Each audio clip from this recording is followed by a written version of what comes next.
प्यारे बच्चों, आज हम निश्चित समाकलन के बारे में अध्ययन करेंगे। निश्चित समाकलन, निश्चित समाकलन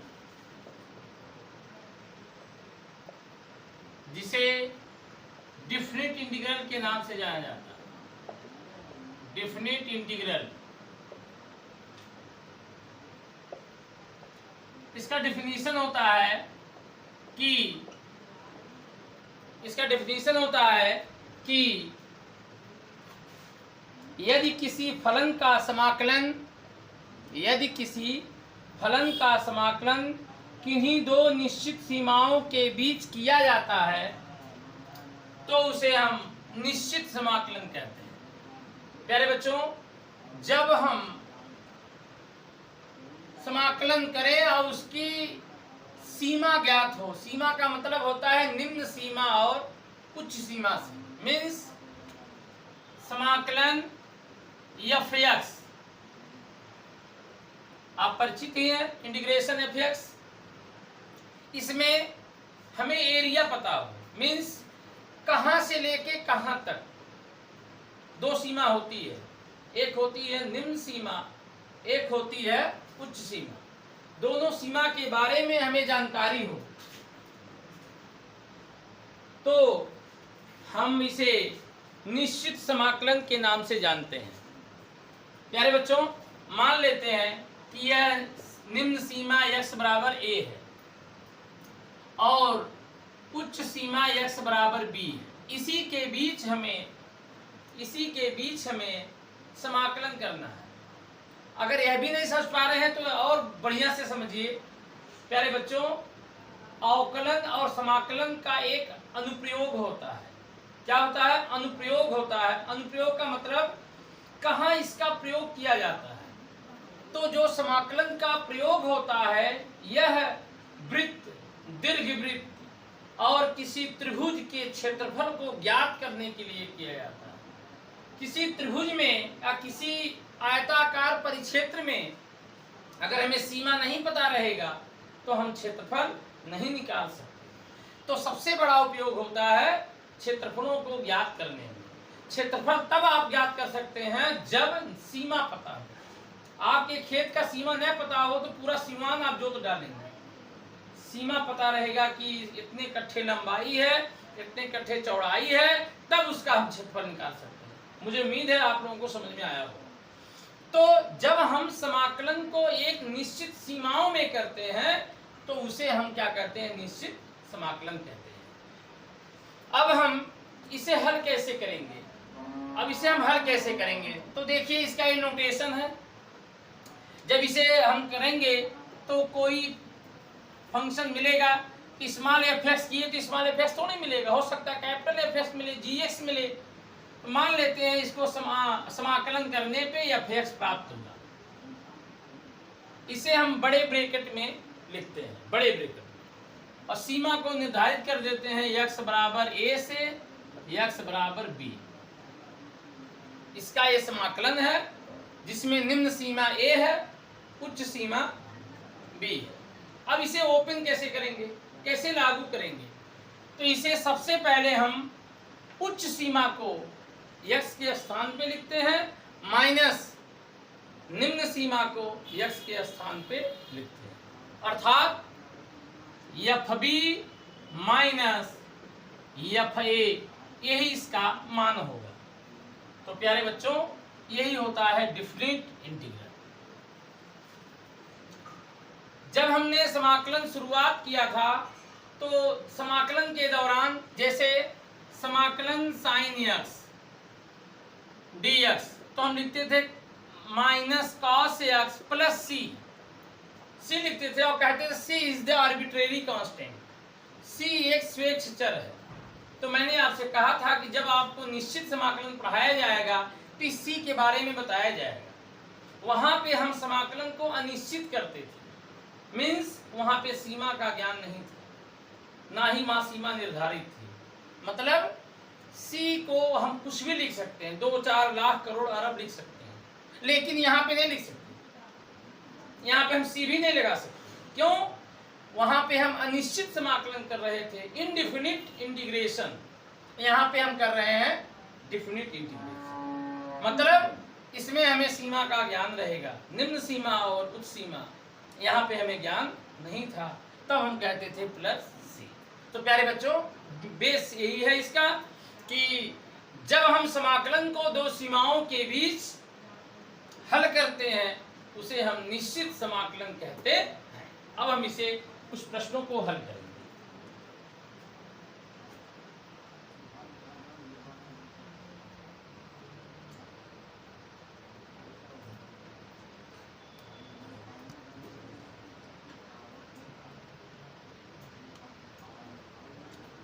प्यारे बच्चों, अगला क्वेश्चन है integration, definite integration 1 to 3 1/x dx। इसे सॉल्व करेंगे तो हम जानते हैं समाकलन dx/x इक्वल log x। इसका मान होगा log x tends to limit x equal 1 to x equal 3। ये इसका समाकलन है और ये इसकी लिमिट है। तो अभी मैंने बताया है कि लिमिट का प्रयोग कैसे करते हैं। सबसे पहले अपर limit minus lower limit, means x के स्थान पे 3 यहाँ रखिए, माइनस x के स्थान पे 1 लिखिए, अर्थात log 3 माइनस log 1।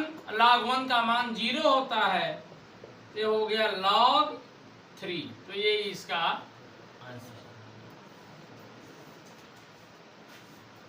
इसके बाद नेक्स्ट क्वेश्चन है 0 to π/4 10x।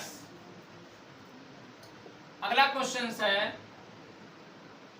0 to π/4 10x dx। प्यारे बच्चों, सबसे पहले हम जानते हैं कि इंटीग्रेशन 10x का क्या होता है, log sec x या माइनस log cos x। तो हम कोई भी मान रखेंगे आंसर सेम आएगा। log sec x tends to limit x equal 0 lower limit and upper limit x equal π/4। तो लिमिट अप्लाई करेंगे। First of all we apply upper limit minus lower limit, means log x के स्थान पे π/4 sec π/4 minus log sec 0। हम जानते हैं कि sec 45 अंश का मान रूट में 2 होता है।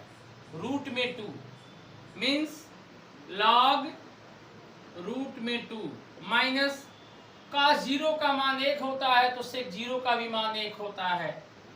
log 1 का मान 0 होता है। log m to the power n, n log m means log 2 to the power half. इसे हम लिख सकते हैं 1/2 log 2। ये इसका आंसर। तो आप इसे नोट कर लीजिए।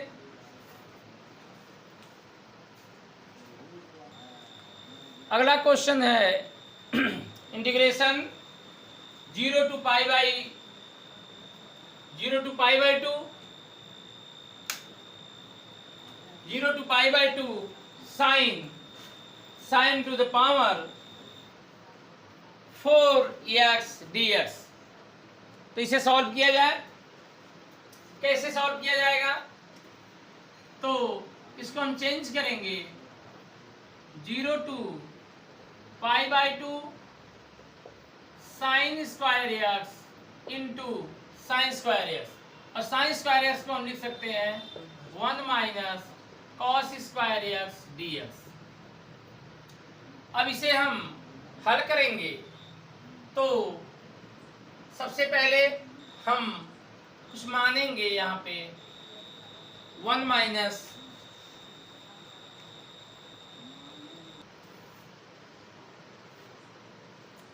प्यारे बच्चों, ये जो क्वेश्चन था 0 to π/2 sin to the power 4x dx, इसको हम sin square x into sine square x लिख सकते हैं। अब इसके बाद हम जानते हैं कि sin स्क्वायर x बराबर होता है 1 माइनस कास 2x बटे 2, 1 माइनस कास 2x बटे 2। इसका आपस में हम गुणा कराएंगे तो हमें यह मान प्राप्त होगा। पुनः हम कॉस स्क्वायर x की जगह यह मान रखेंगे और इसको हम ऐसे नोट कर लेंगे और हम इसे ओपन कर देंगे। तो जब ओपन करेंगे तो 1/4 बाहर चला जाएगा, 1 आ गया, 1/2 गुणे 1/4 1/8 हो गया, 1 का ds कर दिए, धन 4 दूना 8 और cos 4x dx minus 2/4 cos 2x dx। अब इसे हम हल करेंगे। 1 का जो dx के सापेक्ष समाकलन होता है x होता है, लिमिट मैंने लगा दिया, ऐसे यहाँ भी 1 का x होता है, इधर मान निकाल दिया मैंने समाकलन के द्वारा। तो प्यारे बच्चों, अब जब हम लिमिट अप्लाई करेंगे तो यहाँ मान मिलेगा π/2 इंटू 4 π/8 हो गया, π/2 इंटू 8 π/16 हो गया। और इधर जब भी हम पाई का मान रखेंगे तो साइन पाई का मान 0 होता है, तो यहाँ से सारे मान क्या हो जाएंगे, शून्य हो जाएंगे। ऐसे हम हल करेंगे तो 3π/16 यही हमारा आंसर होगा। तो आप प्रैक्टिस करिएगा तो आपको समझ में आएगा। साइन n पाई का मान हमेशा शून्य होता है, ये आप याद कर लीजिए। n पाई की जगह 1 भी हो सकता है, 2 भी हो सकता है, 3 भी हो सकता है, 4 भी हो सकता है। साइन जितने भी पाई का मान होगा वो सारे होते हैं शून्य। और कुछ फार्मूले आप याद कर लीजिए। Sine square x equal 1 minus cos 2x बटे 2, ये याद कर लीजिए, इसमें उपयोग होगा। और cos square x equal 1 plus cos 2x/2। इन्हीं सूत्रों की सहायता से हमने हल किया है, तो इसे आप नोट करें।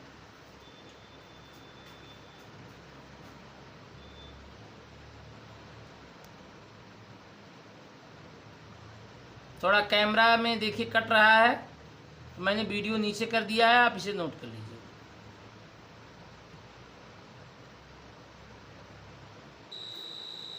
प्यारे बच्चों, अगला क्वेश्चन है समाकलन 0 to a y square dx, जहां x स्क्वायर धन y स्क्वायर बराबर a स्क्वायर दिया है। तो हम इसे हल करेंगे कैसे। y स्क्वायर बराबर हम लिख सकते हैं a square minus x square, और हम यहाँ पे y स्क्वायर का मान सब्स्टिट्यूट करेंगे तो मिलेगा 0 to a square minus x square dx। तो a square is the constant quantity, तो a स्क्वायर हम बाहर नोट कर लेंगे, 0 to a1 dx minus x square integration 0 to a x square dx। अब इसे सॉल्व करेंगे तो मिलेगा a स्क्वायर और 1 का dx के सापेक्ष समाकलन x होता है, limit 0 to a minus x square का x³ बटे 3 होता है। 1/3 इज द कांस्टेंट क्वांटिटी, बाहर कर लेंगे x³ लिमिट 0 to a। अब अपर limit minus lower limit apply कर देंगे, मिलेगा a square a minus 0 minus 1/3 a³ minus 0। अब इसे हल करेंगे, मिलेगा a³ माइनस a³/3। अब इसे 3 का यहाँ गुणा करेंगे, मिलेगा 3a³ माइनस a³ बटे 3। हल करेंगे 3 में से 1 जाएगा, 2a³/3, यही आपका आंसर होगा। तो इसे नोट कर लीजिए।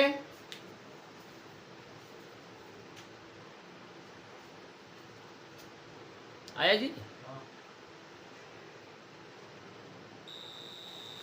अगला क्वेश्चन है समाकलन 0 to π/2 1/x square plus x plus 1।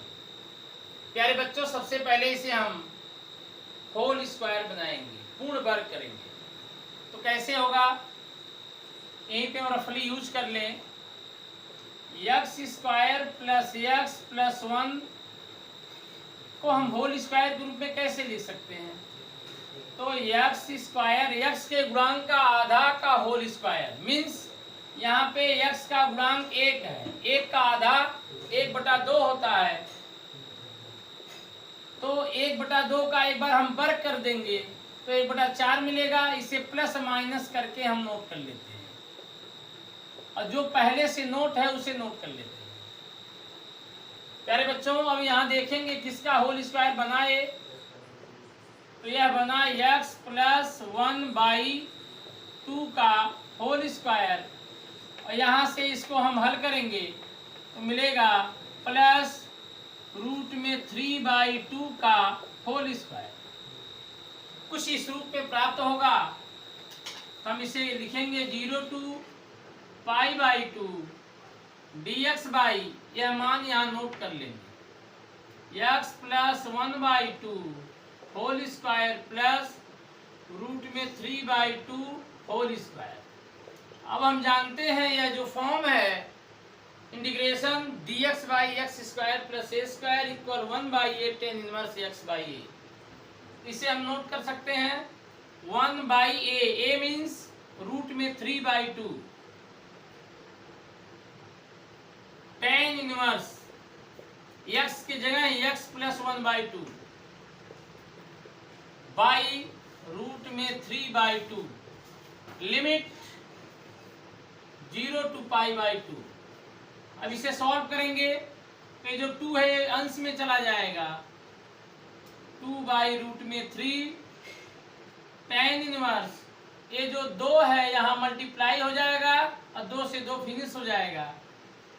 तो 2x प्लस 1/√3 लिमिट 0 to π/2। अब हम इसे हल करेंगे तो लिमिट अप्लाई कर दीजिए। प्यारे बच्चों, इस क्वेश्चन में थोड़ा सा मिस्टेक है, 0 to 1 रहेगा यहाँ, 0 to 1 0 to 1 0 to 1 0 to 1। अब यहाँ पे लिमिट अप्लाई कर दीजिए, 2/√3 अपर लिमिट अप्लाई करें। अपर लिमिट का मतलब 1, x के स्थान पे 1 रखें, मिलेगा tan इनवर्स 2 + 1 3 प्लस रूट में 3, ये हो जाएगा रूट में 3, क्योंकि रूट से रूट कट जाएगा, माइनस x के स्थान पे 0 रखेंगे, ये पद 0 हो जाएगा, ये हो जाएगा tan इनवर्स 1/3।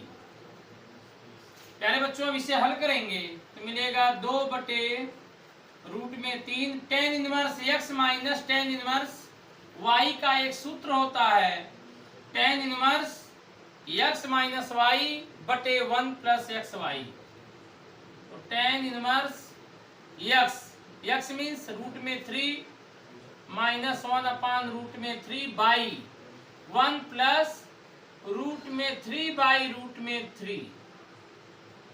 तो आप इसे हल कर दीजिए तो देखिए क्या मिलता है। प्यारे बच्चों, इसे हल करेंगे तो मिलेगा 2/√3 tan इनवर्स ऑफ, इसका इसमें मल्टीप्लाई होगा तो रूट ये हो जाएगा 3 - 1 बाई √3 बाई ये फिनिश हो जाएगा 1 1 2, यहाँ पे 2 आ जाएगा।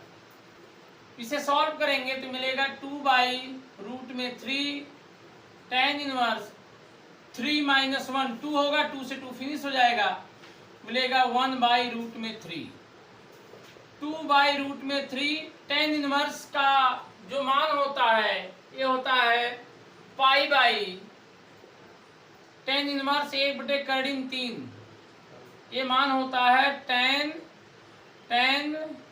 30 डिग्री, मीन्स π पाई बाई 6, 10 से 10 फिनिश हो जाएगा, ये हो जाएगा पाई बाई 2 से 6 काटेंगे तो मिलेगा 3√3। यही आपका आंसर होगा। तो इसे आप नोट कर लीजिए, बहुत अच्छा क्वेश्चन था ये। अगला क्वेश्चन है 0 to π/2 cos x इंटू ई पे साइन x dx। तो इसे हम सॉल्व करेंगे, तो कैसे सॉल्व होगा प्यारे बच्चों? 0 to π/2 e to the power sin x into cos x dx। तो अब यहाँ पे दो प्रोसेस सॉल्व करने का है, इसे आप सब्स्टिट्यूट कर लीजिए। मीन्स माना put sine x equal T, ये हो जाएगा cos x dx equal dt। अब लिमिट को हम चेंज नहीं करेंगे, लिमिट को हम छोड़ देंगे, अंतिम में अप्लाई कर देंगे जब हम t का मान रखें। अभी मैं दो प्रोसेस से इसे सॉल्व कर रहा हूं। तो क्या होगा? Integration e to the power t, e to the power t cos x dx की जगह dt।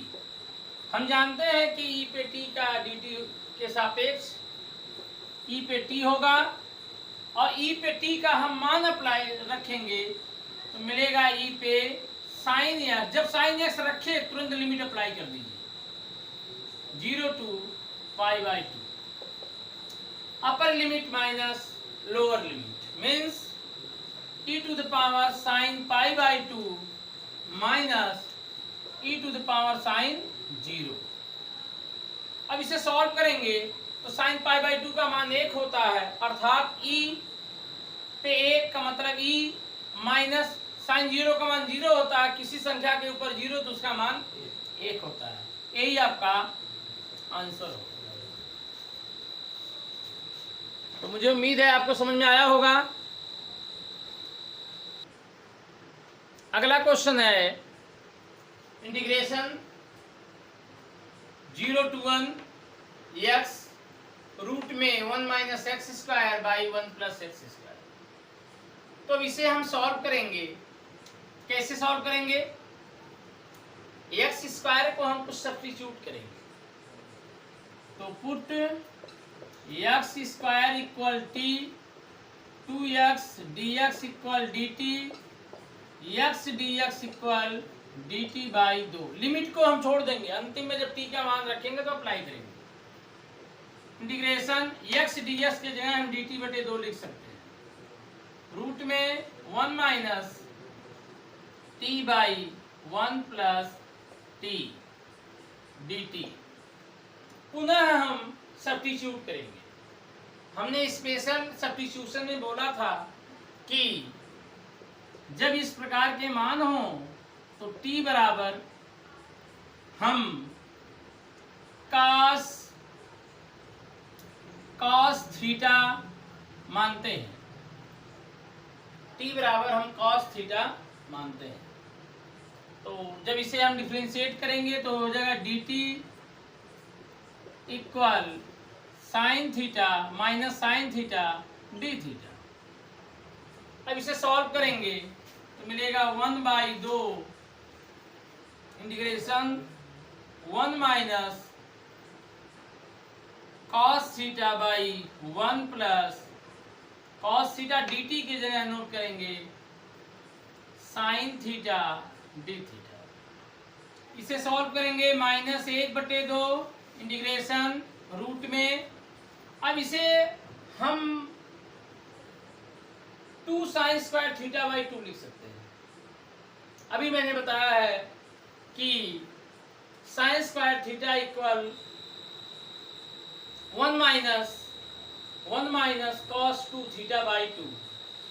तो यहाँ पे हम इसे लिख सकते हैं 2 sine square theta by 2 by 2 cos square theta by 2 into sine 2 theta का यहाँ सूत्र लगा देंगे, तो 2 sign theta by 2 cos theta by 2 D theta. अब 2 से 2 फिनिश हो जाएगा, जब ये बाहर आएगा तो आएगा -1/2 integration sign theta by 2 by cos theta by 2। 2 से 2 ये फिनिश हो जाएगा, तो देखिए क्या मिलता है, sine theta by 2 into cos theta by 2 D theta.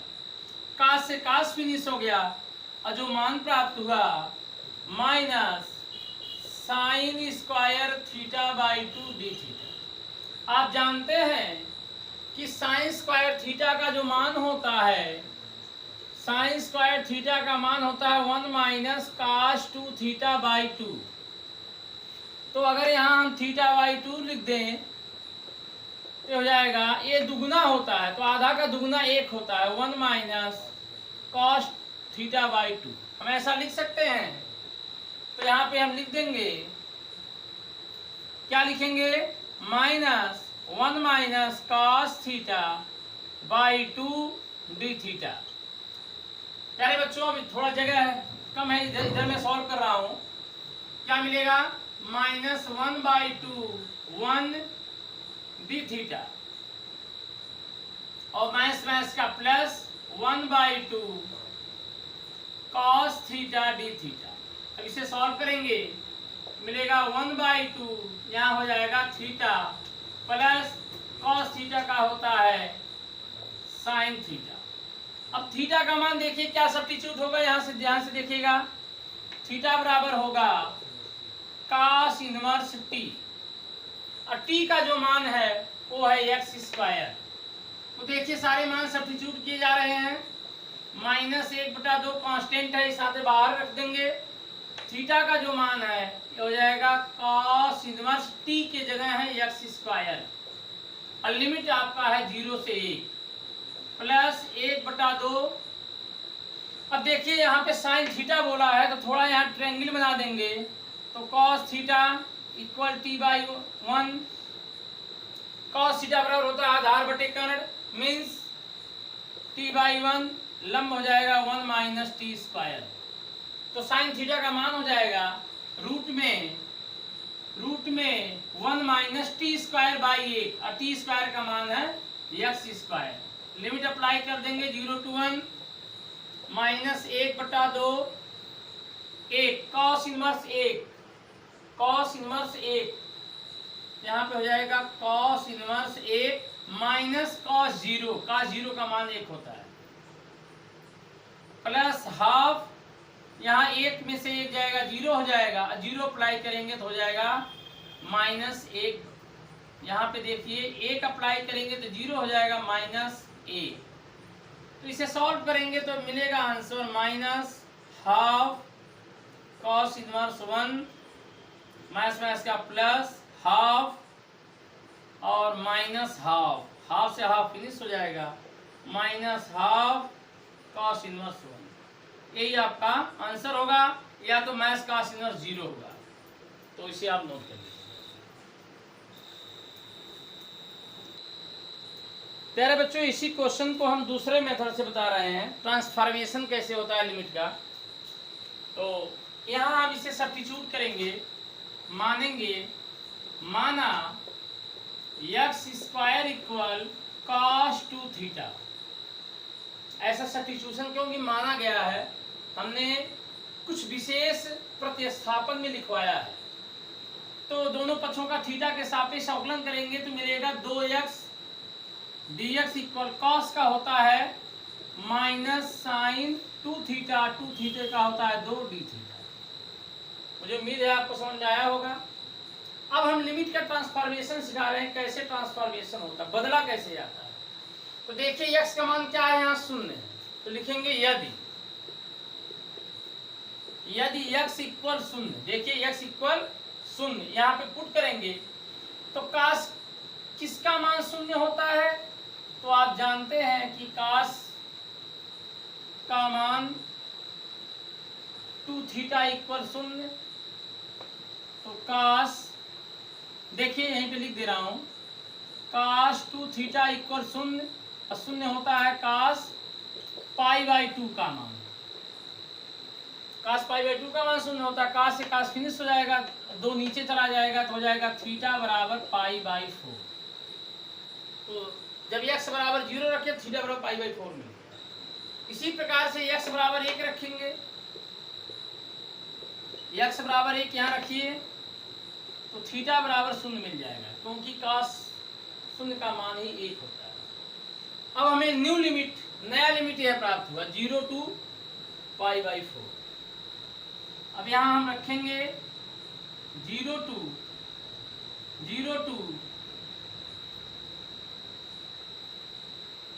नहीं, ऐसे हो जाएगा पाई बाई 4 टू 0, और x dx के जगह हम सब्स्टिट्यूट कर सकते हैं, 2 से 2 फिनिश हो जाएगा तो क्या मिलेगा, माइनस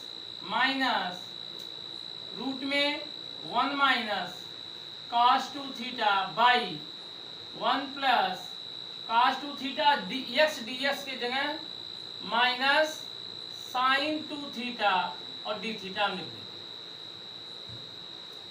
प्रॉपर्टी एक कहती है, अभी आगे आपको प्रॉपर्टी बताया जाएगा डिफरेंट इंटीग्रल की, अगर हम लिमिट को चेंज कर दें तो ये माइनस का साइन बदल जाता है। इसे हम चेंज करेंगे तो हो जाएगा 0 टू पाई बाई 4 रूट में, अब यहाँ फार्मूला आप लगा दीजिए तो हो जाएगा 2 साइन स्क्वायर थीटा, बताया गया आप लोगों को। इसके जगह लिख सकते हैं 2 कॉस स्क्वायर थीटा, इसको ओपन कर देंगे तो हो जाएगा 2 sine theta into cos theta d theta. अब इसे सॉल्व करेंगे हो जाएगा 0 टू पाई बाई 4, 2 से 2 फिनिश, जब बाहर लाएंगे तो cos से cos फिनिश हो जाएगा, sine 2 sine square theta d theta हो जाएगा। हम जानते हैं 2 साइन स्क्वायर थीटा को 1 माइनस cos 2 थीटा लिख सकते हैं, तो ये हो जाएगा 0 to pi by 4 1 minus cos 2 theta d theta.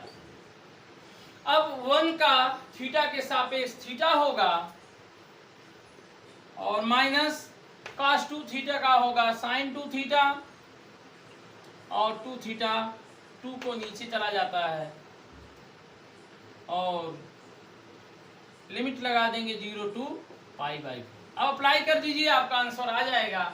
Apply कैसे होगा देखिए, पहले अपर लिमिट होगा, अपर लिमिट का मतलब पाई बाई 4, ये हो जाएगा पाई बाई 4 माइनस, और जब यहाँ पाई बाई 4 रखेंगे तो 2 से 2 खत्म हो जाएगा, पाई बाई 2 या साइन पाई बाई 2 का मान 1 होता है, ये हो जाएगा 1/2। और जब हम 0 रखेंगे तो पूरा फंक्शन खत्म हो जाएगा। प्यारे बच्चों, यही आपका आंसर।